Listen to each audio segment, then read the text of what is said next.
안녕하세요. 어, 저희 말씀 묵상 시간에 함께 해주셔서 감사합니다. 사무엘하 23장 1절에서부터 7절까지인데요. 오늘 본문에는 그 다윗이 마지막 남긴 말이다. 이렇게 이것은 다윗이 마지막으로 남긴 말이다. 이렇게 쓰여 있어요. 근데 공부를 좀 해보니까 이게 뭐 유언이란 뜻인지 아니면 뭐 생전의 말 중에 마지막으로 기록된 건지 그건 확실치 않아요. 어쨌든 이것은 말 중에서 가장 마지막 말이니까 굉장히 좀 귀중하고 소중한 말이라고 할 수 있겠죠. 그래서 자신을 여기서 여러 가지로 표현해요. 용사로 표현하기도 하고 왕으로 표현하기도 하고 우리가 잘 알고 있는, 그리고 기름 부음 받은 자로 표현하는데, 그 중에서도 정말 자기는 그런 사람이 되고 싶었던 것 같은데 자신을 시인으로 묘사를 합니다. 너무 좋아요. 시인. 정말 왕으로서 부여받은 그 임무가 있었지만 사실은 그 마음 한가운데 시인으로서 살고자 하는 그런 마음이 있었다는 거잖아요. 아름다운 시를 읊는 사람이 말한다, 이렇게 되어 있어서 자신은 아름다운 시를 읊는 사람이에요. 그 가장 코어에 있는 정체성이 그런 거죠. 그리고 그 시인이 하는 말은 자신의 말이 아니에요.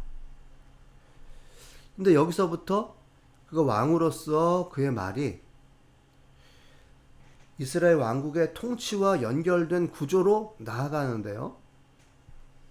일단 개인적인 말이에요. 나의 혀에 담긴 주님의 말씀이, 그 다음에는 좀 사회적으로 확대돼서 이스라엘의 하나님이 하신 말씀이 되고, 저 개인의 말과 사회적인 하나님의 말씀이 합쳐져서 자신의 정체성이 되는데, 그것이 모든 사람을 공의로 다스리는 왕, 그리고 하나님을 두려워하면서 다스리는 왕으로 확대가 돼요.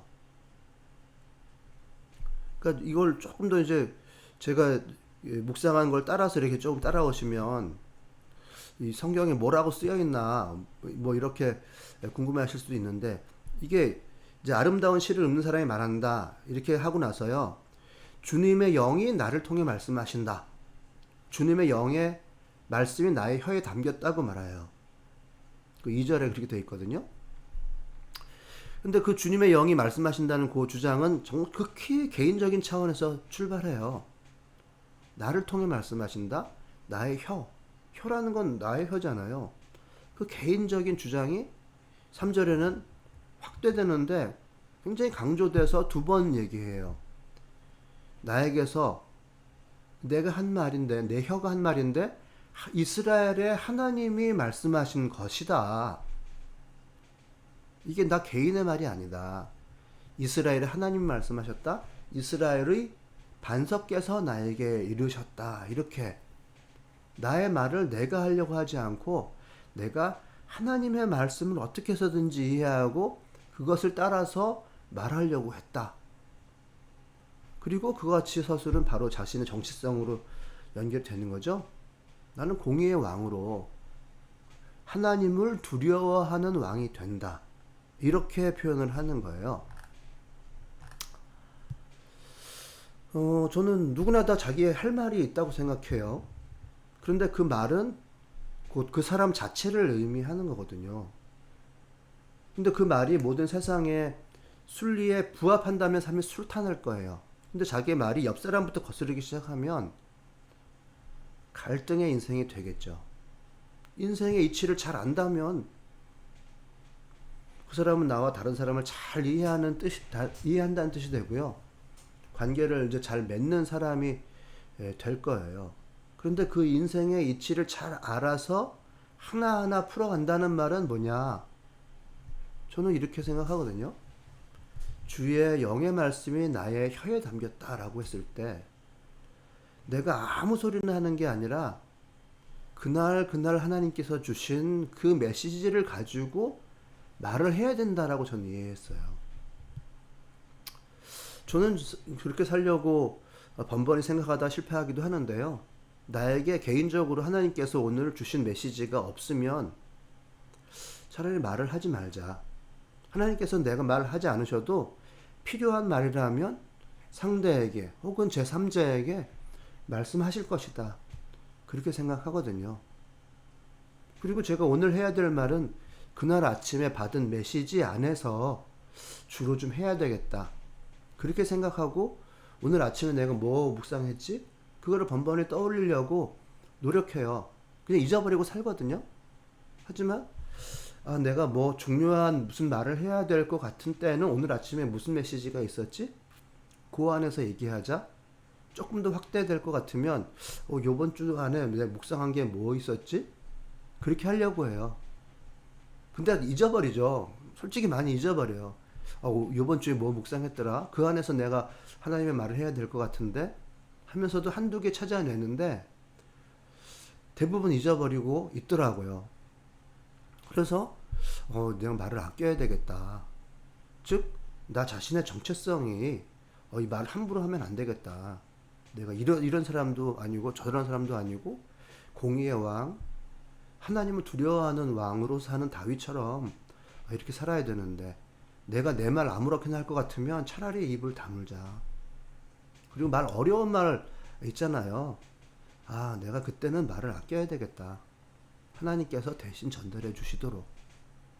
그러나 가능하면 내가 하나님의 말씀을 받아서 잘 전달해야 되는 역할을 해야 되겠죠. 그러기 위해서 저는 이 묵상을 한다고 생각해요. 오늘 다윗의 마지막 유언인데 다윗의 왕권은 그러면 사람이 일하고 싸워서 얻게 되어서 승자가 된 자 다윗 중심으로 쓴 역사적 사실이 아니라는 거예요. 이 다윗이 왕이 되었다. 다윗 왕조가 설립되었다라고 하는 것은 하나님이 인간을 통해서 그의 일을 하시기 위해서 하시는 일 중에 하나일 뿐이라는 거죠. 다윗이 왕이 되었다? 그것은 하나님의 마음이시고 하나님의 결심인 거예요. 다윗의 왕됨도 하나님의 주권 가운데서 하나님이 선물로 주신 것이죠. 그러기에 왕은 하나님의 공의와 하나님을 두려워하는 가운데 하나님의 뜻에 말하고 살아갈 뿐입니다. 그거를 저는 이제 저에게 그대로 적용을 하죠. 저에게 목회자의 지위와 역할이 있어요. 그러나 그것은 교회에서 혹은 사회적으로 얻은 내 권리가 아닙니다.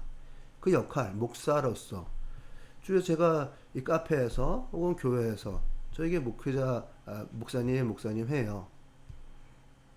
그 역할이라는 것은 하나님의 일을 하기 위해서 주어진 것입니다. 하나님의 명령으로 하는 제 일이지. 이게 오늘 본문이 주는 메시지를 본다고 하면 내가 목회자 된 것은 내가 개인적으로 목회자 권리를 사용할 수 없다는 뜻이거든요. 목회자도 언제나 하나님의 만드신 자고 하나님이 결심하신 그 일의 목적에 따라서 하나님의 손발의 정체성으로 봉사하는 자죠.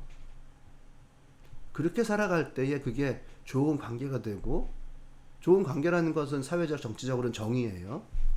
정의로 연결된다고 생각해요. 정의라고 하는 것은 아주 작은 관계에서는 가정 내에서 너와 내가 둘이 다 행복하고 좋은 거예요. 둘 다 완벽하게 100% 행복할 수 없으면 한 70 정도로 둘 다 행복한 거예요. 참 말이라는 건 너무 중요하다고 저는 뼈저리게 느끼는데요.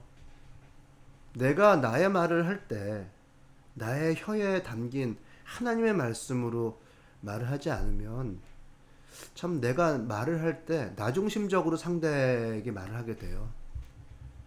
상대에 있는 모습 그대로 그 처지를 인정하면서 말하기가 극히 어렵습니다.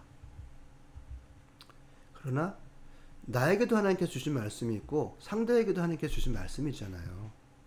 상대를 있는 그대로 인정한다. 그것이 참 서로 행복하고 정의를 이루어내고 나에게 있어서는 순탄하게 되는 삶이 된다고 생각하고 참 어려운 문제인 것 같아요. 순탄한 삶이 어디 있어요?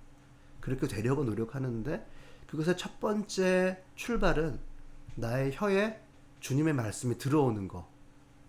전 정말 그것을 위해서 기도해요. 그것만 된다고 하면 나의 혀에 하나님의 말씀 들어오는 거. 하나님의 말로 지혜롭고 또 하나님의 말씀이니까 용기 있는 자가 되겠죠. 저는 그렇게 봅니다. 그것이 정의를 시작하는 사람의 모습 아니겠어요? 그리고 서로 개인 간의 1대1을 관계에서 행복을 서로 주는 사람의 모습일 거라고 보고, 그것이 확정되면, 그것이 직업이 되면 정의의 사람이 된다고 생각해요.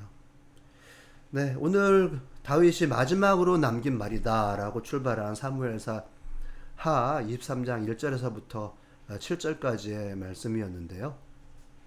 좀 그렇게 저는 하루를 또 말을 삼가면서 하나님께서 주신 말이 있다면 그것을 말하면서 살려고 노력하겠습니다. 좀 잘 살아보려고 노력하겠습니다. 여러분들의 삶에서도 그러한 소중한 일이 있어서 삶이 순탄해지시고 서로가 행복해지시는 일이 있기를 바랍니다. 네, 감사합니다.